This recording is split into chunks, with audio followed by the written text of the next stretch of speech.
Assalamualaikum warahmatullahi wabarakatuh.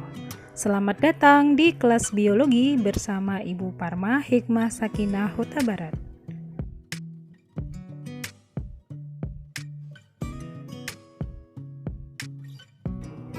Di video kali ini, kita akan belajar tentang makanan sebagai sumber energi. Silahkan perhatikan video ini sampai selesai dan pastikan kalian paham dengan materi yang akan Ibu sampaikan.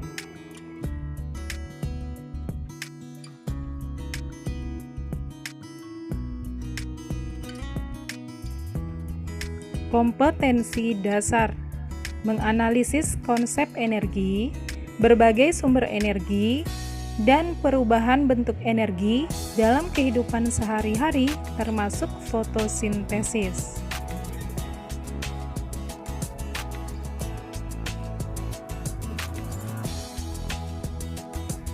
Nah, anak-anak, sebelum kita masuk ke materi yang akan kita bahas pada hari ini, kalian harus tahu dulu ya apa itu energi. Energi adalah kemampuan untuk melakukan usaha atau kerja, atau melakukan suatu perubahan. Energi ada beberapa bentuk, misalnya seperti energi potensial, energi kinetik, energi kimia, dan energi listrik. Energi potensial adalah energi yang dimiliki suatu benda ketika benda itu diam. Contohnya, batu yang diletakkan di atas meja memiliki energi potensial karena ketinggiannya. Energi kinetik. Energi kinetik adalah energi yang dimiliki oleh benda yang bergerak atau berpindah tempat. Contohnya, ketika bersepeda, otot kaki akan berkontraksi untuk mendorong pedal sepeda. Energi kimia. Energi kimia adalah energi yang terkandung dalam suatu zat.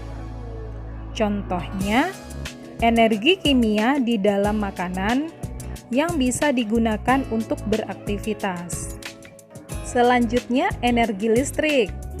Energi listrik adalah energi yang memiliki muatan listrik dan arus listrik. Contohnya, mesin cuci dapat berfungsi karena menggunakan energi listrik.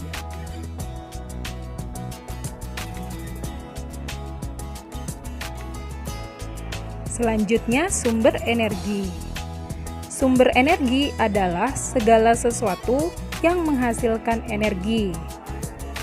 Tahukah kalian, sumber energi ada dua, yaitu sumber energi terbarukan dan sumber energi tak terbarukan.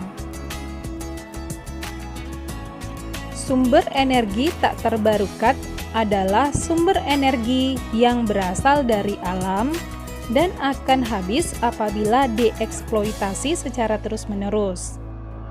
Contoh energi tak terbarukan misalnya batu bara, minyak bumi, dan gas alam.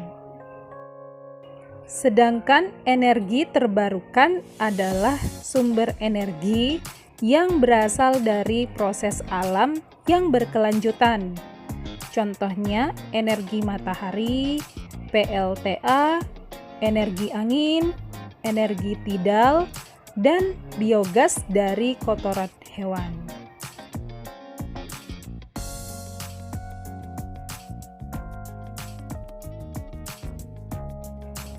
Anak-anak, tahukah kalian makanan sebagai sumber energi utama pada manusia? Zat makanan yang berperan sebagai sumber energi yaitu karbohidrat, protein, dan lemak. Yuk kita bahas satu persatu.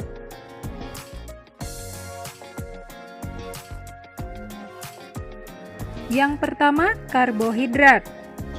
Karbohidrat adalah senyawa kimia yang tersusun atas unsur C atau karbon, unsur H atau hidrogen, dan unsur O atau oksigen.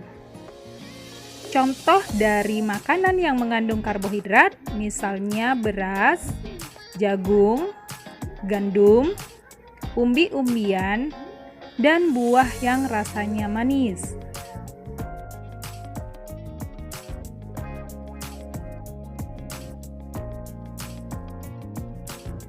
Karbohidrat terdapat beberapa jenis, misalnya monosakarida, disakarida, dan polisakarida. Monosakarida merupakan bentuk karbohidrat yang paling sederhana. Contohnya glukosa, galaktosa, dan fruktosa. Disakarida merupakan bentuk karbohidrat yang terdiri dari 2 monosakarida. Contohnya sukrosa, laktosa, dan maltosa. Sedangkan polisakarida merupakan bentuk karbohidrat yang tersusun dari banyak monosakarida. Contohnya selulosa dan amilum.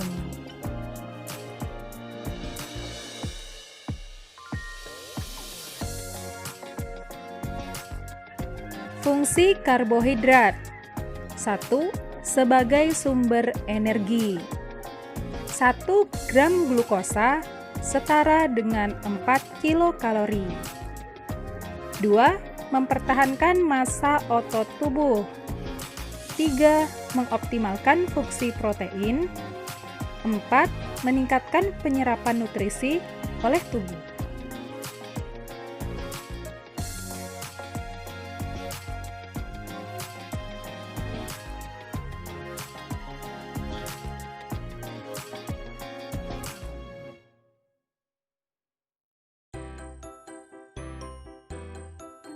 Yang kedua, protein. Protein adalah senyawa kimia yang mengandung unsur C, unsur H, unsur O, dan unsur N. Terkadang juga mengandung unsur P dan unsur S.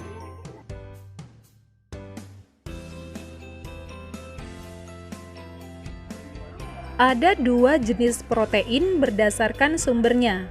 Yang pertama, protein hewani. Protein hewani adalah protein yang berasal dari hewan. Contohnya ikan, daging, telur, dan susu. Yang kedua, protein nabati. Protein nabati adalah protein yang berasal dari tumbuhan. Contohnya gandum, kacang-kacangan, tahu, dan tempe.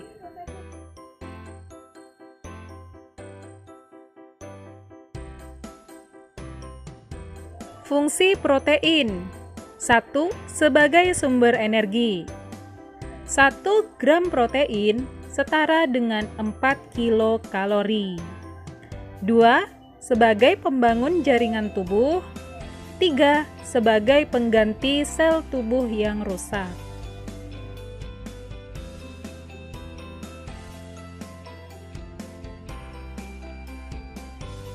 Yang ketiga, lemak. Lemak adalah senyawa kimia yang mengandung unsur C, unsur H, dan unsur O.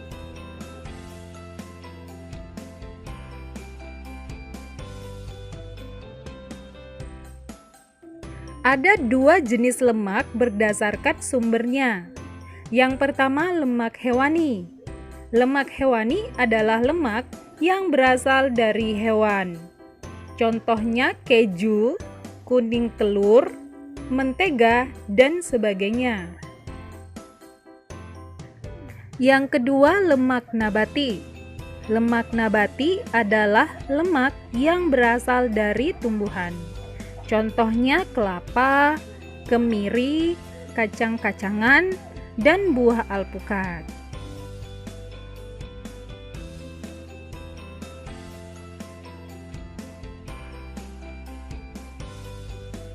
Fungsi lemak. 1. Sebagai sumber energi. 1 gram lemak setara dengan 9 kilokalori. 2. Pelarut vitamin A, D, E, dan K. 3. Pelindung organ-organ tubuh yang penting. 4. pelindung tubuh dari suhu rendah.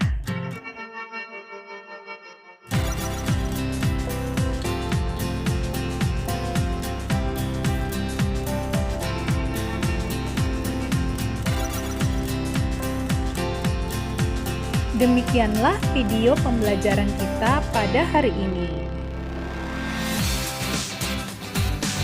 Silakan isi absen dengan cara mengetik nama dan kelas di kolom komentar.